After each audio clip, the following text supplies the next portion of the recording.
I mean, there's everybody has their different task, and there's certainly, I mean, I'm the first one to call for the churches to evangelize, and that's all good and well, and I think obviously is fundamental to the church's mission.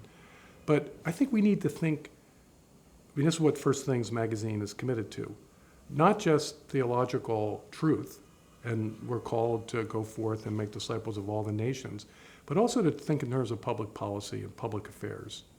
And so I think, I mean, people laugh at me when I say this, but I think we should work to overturn the Supreme Court decisions in the early 60s that ruled school prayer unconstitutional in public schools.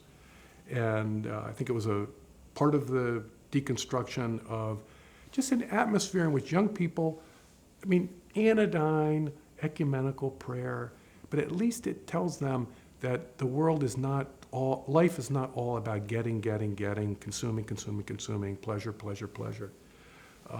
So I think that's part of it. I think we should have as a goal that we require high school students, seniors, to take a class in philosophy.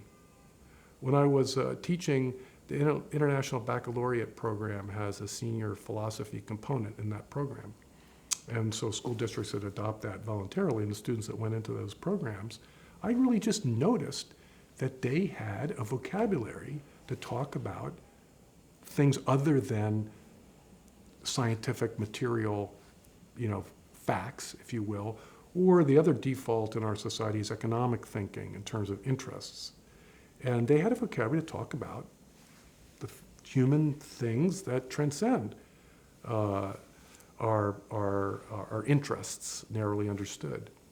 And so I think there are different ways we need to think creatively about how to restore that, because I think that's hugely important to overcome what I see as this epidemic of despair, often quiet, but quite real.